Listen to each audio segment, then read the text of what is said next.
Hi group 3 films paper 1లో భాగంగా AP Geography నుంచి మనం విద్యుత్ రంగం ఎలక్ట్రిసిటీ గురించి మనం డిస్కస్ చేస్తాం అన్నమాట. ఇందులో ఇప్పుడు ఏపీలో విద్యుత్ రంగం వీటిలో మనం స్టాక్గా మనం చూస్తే కనుక వీటి నుంచి వచ్చే క్వశ్చన్స్ మాత్రం మనం గమనిద్దాం. వీటిలో మనకి ముఖ్యంగా విద్యుత్ అనేది ఉమ్మడి జాబితాలో ఉందన్నమాట. ఓకే, విద్యుత్ అనేది ఉమ్మడి జాబితాలో ఉంది. స్టేట్ లిస్ట్ అదేవిధంగా సెంట్రల్ లిస్ట్ ఉంటాయి కదా, ఇందులో ఉమ్మడి లిస్టులో మనకు విద్యుత్ అనేది ఉందన్నమాట. ఓకే, అదేవిధంగా ఉత్పత్తి వచ్చేసి ఏపీ ఉత్పత్తిలో ఆంధ్రప్రదేశ్ థర్డ్ ప్లేస్లో ఉంది. ఇది గమనించాల్సిన విషయం. ఆంధ్రప్రదేశ్ ఉత్పత్తి విద్యుత్ ఉత్పత్తిలో థర్డ్ ప్లేస్ ఉందన్నమాట. థర్డ్ ప్లేస్ గమనించాలి వీటి గురించి.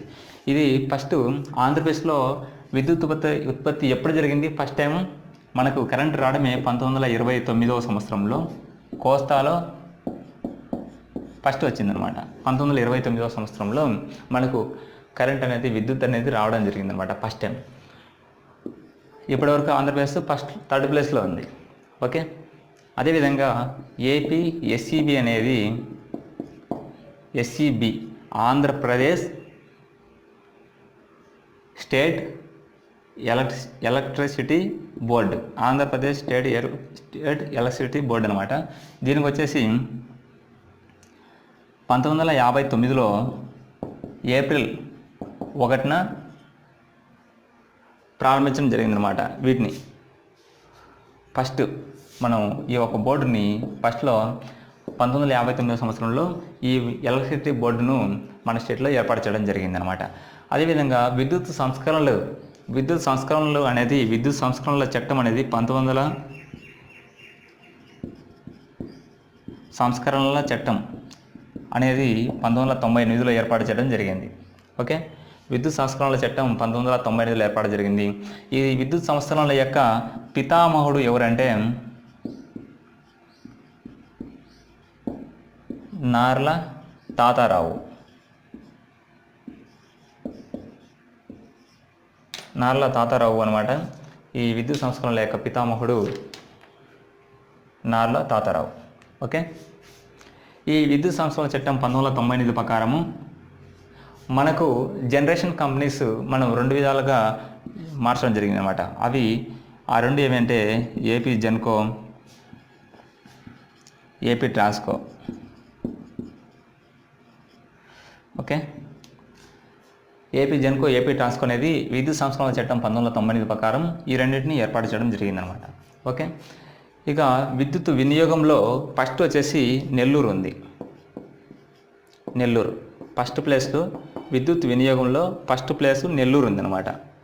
ఓకే, విద్యుత్ వినియోగంలో లాస్ట్ ప్లేస్లో వచ్చేసి శ్రీకాకుళం డిస్టిక్ ఉంది. ఫస్ట్ ప్లేస్ విద్యుత్ వినియోగంలో నెల్లూరు ఉందన్నమాట. ఇప్పుడు తలసరి విద్యుత్ వినియోగం ఎంత ఉందంటే 1003 kW/h. ఒక్కొక్క పర్సన్ తలసరి వినియోగం అంటే ఒక్కొక్క పర్సన్ విద్యుత్ ఎంత వినియోగించుకుంటాడంటే అప్రాక్సిమేట్లీ 1000 kW/h. విద్యుత్తును కొలిసేది ఏంటి? kWh కదా. 1003 kWh అనేది తలసరి వినియోగం అనమాట. అందులో ఫస్ట్ ప్లేస్లో నెల్లూరు ఉంది, లీస్ట్ ప్లేస్లో శ్రీకాకుళం డిస్టిక్ ఉందన్నమాట. ఓకే, పవర్ లోడ్ ఫ్యాక్టర్ అంటే ఇప్పుడు ఆంధ్రప్రదేశ్ యొక్క పవర్ లోడ్ ఫ్యాక్టర్ అనేది గమనించాల్సింది. పవర్ లోడ్ ఫ్యాక్టర్ 90.6% ఉందన్నమాట. Okay, power load factor Andhra Pradesh యొక్క పవర్ లోడ్ ఫ్యాక్టర్ 90.6% అనేది ఉందన్నమాట. ఆంధ్రప్రదేశ్లో మొట్టమొదటి జల విద్యుత్ కేంద్రం గురించి మనం డిస్కస్ చేయాల్సి ఉంటే ఫస్ట్ జల విద్యుత్ కేంద్రం అనేది మార్చ్కండ్లో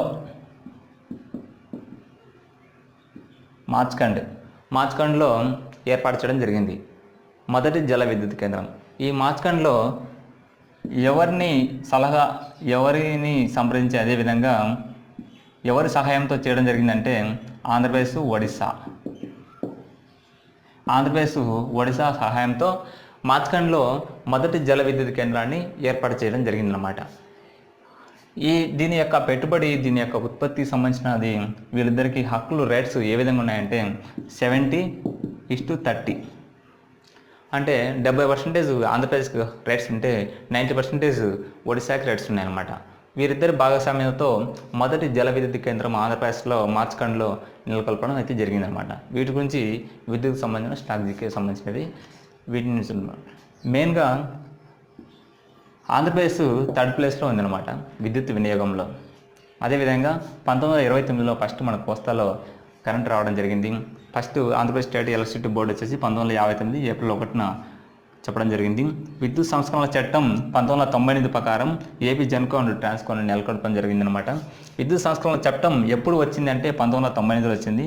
విద్యుత్ సంస్కరణల పితామహుడు ఎవరంటే నార్ల తాతారావు అని గమనించాలి. విద్యుత్ వినియోగం అనేది అప్రాక్సిమేట్లీ 1000 kWh తలసరి ఆదాయం అయితే ఉందన్నమాట, తలసరి వినియోగం అయితే ఉందన్నమాట. అదేవిధంగా ఫస్ట్ ప్లేస్ విద్యుత్ వినియోగంలో నెల్లూరు డిస్టిక్ ఉంది. మన ఆంధ్రప్రదేశ్ విషయానికి వస్తే లాస్ట్ ప్లేస్లో శ్రీకాకుళం డిస్టిక్ ఉంది. ఫస్ట్ ప్లేస్ నెల్లూరు డిస్టిక్ అనేది గుర్తించుకుంటే సరిపోతుంది. ఇక పవర్ లోడ్ ఫ్యాక్టర్ వచ్చేసి 90% ఉంది. ఫస్ట్ జల విద్యుత్ కేంద్రం మార్చకండ్లో నెలకొల్పడం జరిగింది. అందుకోసమే మార్చకండ్ జల విద్యుత్ కేంద్రం అని పిలవడం జరుగుతుంది అన్నమాట దాన్ని. అదేవిధంగా వీటికి ఒడిశా సహాయంతో నెలకొల్పడం వలన వాటికి 70:30 భాగస్వామ్యం ఉందన్నమాట. ఆంధ్రప్రదేశ్ మరియు ఒడిశాతో ఇవ్వడం జరిగింది. మార్చకండ్ జల విద్యుత్ కేంద్రం నెక్స్ట్ ఫ్యూచర్లో ఏ ఎగ్జామ్స్కైనా వచ్చేవి. మార్చకండ్ జల విద్యుత్ కేంద్రము ఆంధ్రప్రదేశ్ ఏ రాష్ట్ర సహాయంతో నెలకొల్పింది అంటే ఒడిశా సహాయంతో. అదేవిధంగా ఎంత పర్సెంటేజ్ అంటే ఆంధ్రప్రదేశ్కు 70, ఒడిశాకు 30 వాటికి సంబంధించిన రైట్స్. ఓకే, ఇవి ఇంపార్టెంట్ టాపిక్స్ విద్యుత్ రంగం నుంచి. Thank you.